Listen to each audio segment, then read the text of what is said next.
भारत सरकार की योजना थी कि मदरसों में हम मॉडर्न शिक्षा देंगे। 2017 से मान के चलिए मुझे कोई एक वेतन नाम का पैसा नहीं मिला। 7 साल हो गए तनख्वाह नहीं मिली है। ये हमारा परिवार कैसे चल रही है हम जानते हैं या ऊपर वाला जान रहा है। प्रधानमंत्री जी का एक नारा था कि एक हाथ में कुरान एक हाथ में लैपटॉप, तो अब तो हमें लग रहा है कटोरा ही हाथ में आ जाएगा, जो पैसा ही नहीं दोगे। मार्च 2012 में हमारी नियुक्ति साइंस टीचर पे हुई थी, जिसके अंतर्गत मैथ, साइंस और इंग्लिश पढ़ानी पड़ती है। ये केंद्र सरकार की योजना थी। फिर अखिलेश सरकार की हुकूमत में इन्होंने राज्य सरकार से 3000 रुपये देना शुरू कर दिया हर मंथ। लेकिन जब से 2016 के बाद से हम लोगों के पैसा आना बिल्कुल बंद हो गया केंद्र सरकार से। फिर 2017 में बताया कि कैग की मीटिंग नहीं हुई है, जिसके कारण अब लोगों का कोई बकाया अब नहीं है। मेहनत पूरी कराया। प्रधानमंत्री जी का एक नारा था कि एक हाथ में कुरान एक हाथ में लैपटॉप, तो अब तो हमें लग रहा है कटोरा ही हाथ में आ जाएगा, जो पैसा ही नहीं दोगे। केंद्र दे ही नहीं रहे हो तो क्या करा जाए। अभी एक के यहाँ काम करते हैं, एक ठेलिया या माल ढोने जाते हैं तो 20 रुपये हमको देता है। उसके कारखाने से जहाँ वो कहता है वहाँ छोड़ाते हैं।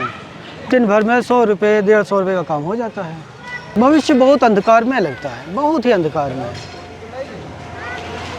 अब ऐसे हर साल जो पैसा बकाया रह जाता था वो 31 मार्च को हर हाल में खाते में आ जाता था।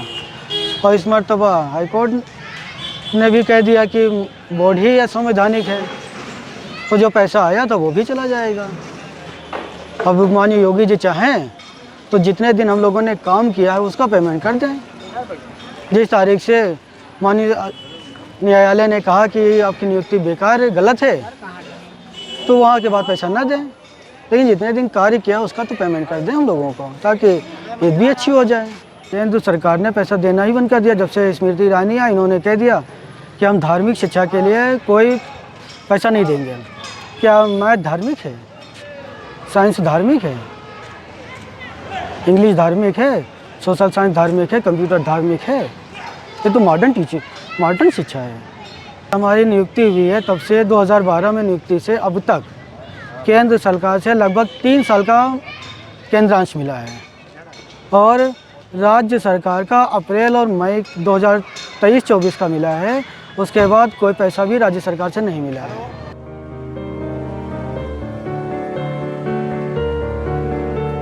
सोचा तो बहुत था, पर कहाँ सोचने के लिए कुछ हो ही नहीं पा रहा है। हम तो सोचे थे कि मास्टर बन गए, धीरे धीरे हमारी 15 है, 20 हो जाएगी, 25 हो जाएगी, हैं। पर यहाँ पे तो सब उल्टा पुल्टा हो रहा है सर जी। जो है इतना मतलब हमको कभी वेतन मिला ही नहीं कि हम जो है अपना वो लिस्ट वगैरह बना सके कि हम ये खाएंगे, ये पहनेंगे, ये चॉइस करेंगे।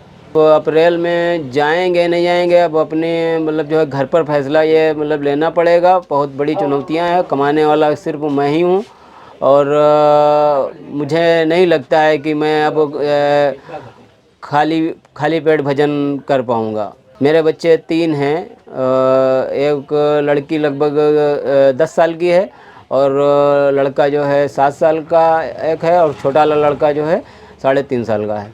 खाने प्लेट से कोई कटौती की है क्या? हाँ, ये है कि तब सर जी जो है थोड़ा कपड़े लत्ते हैं जो मतलब हम लोग साल में 3-4 मरतबा जो है ले लेते थे, पर अब जो है साल में 1 ही 2 बार ले पाते हैं। ये एक कटौती हो गई। और कभी कभी जो है घर में पनीर बन जाती थी, ठीक है, तो अब वो भी कटौती हो गई। बस इसी तरह से आप सोच लीजिए सर जी, खाने पीने ओढ़ने बिछाने सब में कटौतियाँ मतलब जो है किसी की तरह हो गई हैं। बच्चों को खर्च क्या, वो उनको जो है यही साधारण स्कूल में पढ़ाते हैं, और मान के चलिए साधारण कपड़े मान के चलो पहनते हैं। बिल्कुल इसी तरह से चल रही है ज़िंदगी सर। लगभग 7 साल से हमको पैसा नहीं मिल पाया है। इसी वजह से मजबूर हो गए हम आधा टाइम मदरसे के बाद टेलरिंग की काम करते हैं, सिलाई का, और इसी से अपना जीवन चल रहा है। सब्जेक्ट कौन कौन सा पढ़ा है? जी, हम इंग्लिश और गणित। ये केंद्र सरकार से हमको 12,000 मिलता था और राज्य सरकार से राज्यांश के तौर पर 3,000 मिलता था, जो अब दोनों बंद हैं। काफ़ी दिनों से आप लोग को पैसा नहीं मिला? नहीं, लगभग 7 साल हो चुके हैं, तब से पैसा नहीं मिला है। घर बस यही मजदूरी करके चल रहा है, आधा टाइम सिलाई में मजदूरी करते हैं, उसी से जीवन यापन चल रहा है। कितना मिलता है? अरे जो 200-250 डेली का काम होता है, बस उसी से अपना गुजारा चल रहा है। परिवार में कितने लोग हैं? अब परिवार में हमारी बीवी हैं, 2 बच्चे हैं, 4 लोगों का परिवार है जी। बच्चे पढ़ने जाते हैं। कहाँ पढ़ने जाते हैं? ये एक मदरसे में, मदरसा दारुल सलाम, तो एक 5 में है और एक 2 में है। अभी जैसे परिवार चलाने में क्या क्या दिक्कत आ रही है आपको? अरे वो यही पैसे की दिक्कत हो रही है, पैसा कहाँ से आए, इस सरकार से तो कुछ मिल नहीं रहा है 7 साल से, और बस यही मजदूरी करके जो हो सकता है वही इकट्ठा करते हैं, उसी से जीवन चलता है। समय की बर्बादी हो रही है, इससे अच्छा था कि अपना कोई बिजनेस कर लेते तो बेहतर रहता। सरकार से हमारे संग है जो कई बड़े बड़े नेताओं से मुलाकात की, जो हमारे अल्पसंख्यक कल्याण अधिकारी हैं उनसे भी मुलाकात की, मंत्री हैं दानिश आज़ाद अंसारी जी को, उनको भी कई बार मुलाकात की और यहाँ बुलाया, प्रोग्राम भी करवाया, लेकिन कोई सुनवाई अभी तक नहीं हुई है। उन्होंने आश्वासन दिया कि अगर इलेक्शन के बाद हमारी सरकार आती है तो आपकी समस्याओं का हल किया जाएगा। क्या लगता है आपको, जितने दिन का मानदेय आप लोग का बाकी है मिल जाएगा? अब वो उम्मीद तो मुश्किल लग रही है। क्यों मुश्किल, क्या है? क्या है? अरे 7 साल में कोई सुनवाई नहीं हो पा रही है सरकार के द्वारा, तो इसी वजह से थोड़ी मायूसी है। तो सर, ये 7 सालों में किन किन दिक्कतों का सामना करना पड़ा आप लोगों को? अरे बहुत सी दिक्कतों का सामना करना पड़ता है। अब परिवार चलाने के लिए सबसे बड़ी यही दिक्कत है, कहाँ से पैसा आए और कैसे परिवार चले। हमको 2016 से लगभग वेतन नहीं मिला अभी तक। घर चलाने के लिए मैं फुटपाथ पर रेहड़ी लगाता हूँ, मालिक से सामान लाता हूँ और जो सब दिन भर बैठता हूँ बेचता हूँ, शाम को जो इकट्ठा होता है वो दे आता हूँ, जो वो देता है उससे घर चलता है। कितना अर्निंग कर लेते हैं? इसमें मिलना मिलाना 250, कभी 300, कभी 400 इतना होता है। घर चल जाता है उससे? अब ये आप ही समझे कितनी घर चलता होगा। 250 और 300 में घर चलेगा, खाली गुजारा होता है। बच्चों की ख्वाहिशात नहीं पूरी हो पाती हैं। स्कूल जाते हैं फीस के लिए, बच्चे स्कूल वाले भगा देते हैं, फीस पूरी दे नहीं पाते हैं। कभी एग्ज़ाम के लिए भगाया जाता, कभी एग्जामिनेशन फीस के लिए भगा। तो आप लोग की नियुक्ति हुई थी तो आप लोग को क्या लगा था, कैसा लगा था उस समय? इस वक्त लगा था सुनो बहुत उज्ज्वल भविष्य दिख रहा था कि अब हम लोग जो है इस योजना के तहत अपने जो समाज के बच्चों का कल्याण कर सकेंगे, आधुनिक शिक्षा के जरिए मदरसों को उजागर कर सकेंगे, उसमें पढ़ने वाले बच्चों का भविष्य उज्ज्वल कर सकेंगे। मगर हमारा सब सारे सपने बेकार हो गए। अब हमारा ही भविष्य नहीं बचा तो हम अपने बच्चों का भविष्य क्या बचाएंगे? भारत सरकार की योजना थी मदरसा आधुनिकीकरण योजना। इसका नाम था SPQM, जिसमें हम लोग 2009 से नियुक्त थे और 2009 में हम लोग को पहली तनख्वाह मिली थी। मदरसे में हम लोग हिंदी, गणित, विज्ञान और अंग्रेजी के टीचर ही रखे गए थे।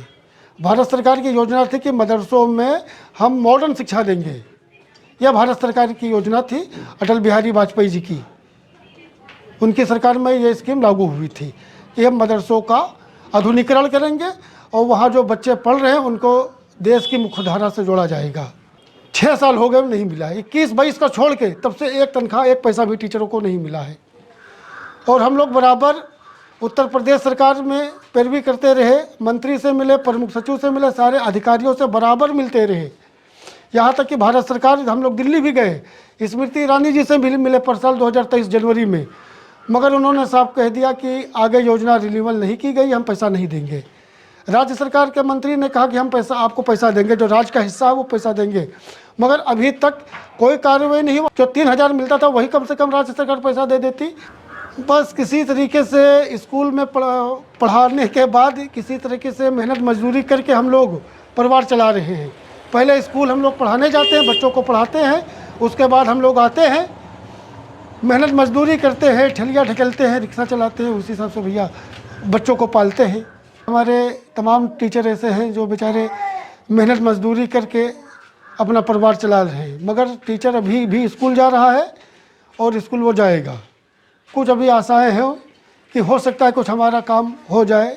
मुख्यमंत्री बाबा जी से उम्मीद है हम लोगों की। अभी हमें मुख्यमंत्री बाबा जी से उम्मीद है कि कुछ वो कर देंगे, क्योंकि अभी उन्होंने कहा है कि हम मदरसों का आधुनिकीकरण करेंगे। तो हमारा कुछ भरोसा मुख्यमंत्री जी के ऊपर है कि मुख्यमंत्री जी हमारी समस्याओं का हल करेंगे। 2009 में हमारी ज्वाइनिंग हुई थी, वहीं पढ़ा रहे हैं। सैलरी 6-7 साल से नहीं मिली है। बैटरी रिक्शा लोन पे निकाला है साहब, वही चला रहे हैं। मतलब स्कूल से आते हैं तो शहर चले जाते हैं या गांव में काम मिलता है तो गांव में ही चलाया करते हैं।